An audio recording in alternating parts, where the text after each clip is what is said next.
Александр, поздравляю с забитым голом. Спасибо. Вы сегодня были необычайно активны в атаке, особенно во втором тайме. Постоянно подключались. То есть у вас обычно функция в команде разрушающая, а тут такая, как нападающие практически играли. Это так и в первом тайме, в принципе, требования такие были: играть выше, вот, и искать мяч между линиями, быть выше, чем Миша Колядка, потому что Миша играл одного нижнего опорного. Мы с Максом должны были выше играть. Наверное, в первом тайме не так получилось, потому что более компактно оборонялась команда «Гранит». Ну и плюс во втором тайме мы поменяли схему, перестроились 4-3-3. Я думаю, что пошло 100% на пользу это перестроение.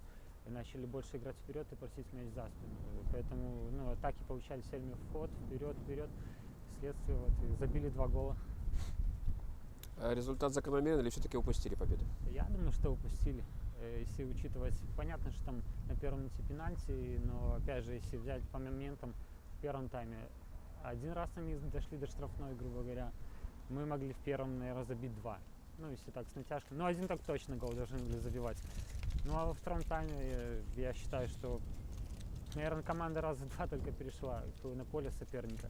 А мы все время висели на воротах, создавали моменты, подбирали все мячи. Я считаю, выполняли все, что требовал тренер. Единственное, что мяч катится по ленточке ворота, не забивать гол. Если бы мы забили первых 3 момента, которые создали в начале второго тайма, я думаю, мы сразу же закрыли бы игру и все. И не было никаких качелей, которые были в конце. Но у нас сегодня было много ошибок в обороне, таких невынужденных. Да, но не хочется никого оправдывать, и ни поле, ни мяч. Свои ошибки, значит, надо дальше работать.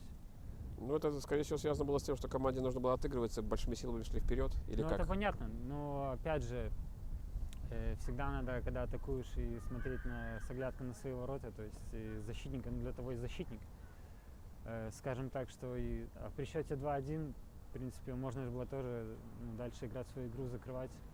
Но так получилось, что опять простая длинная передача, мы получили выход 1-1. Не знаю, надо работать. Спасибо.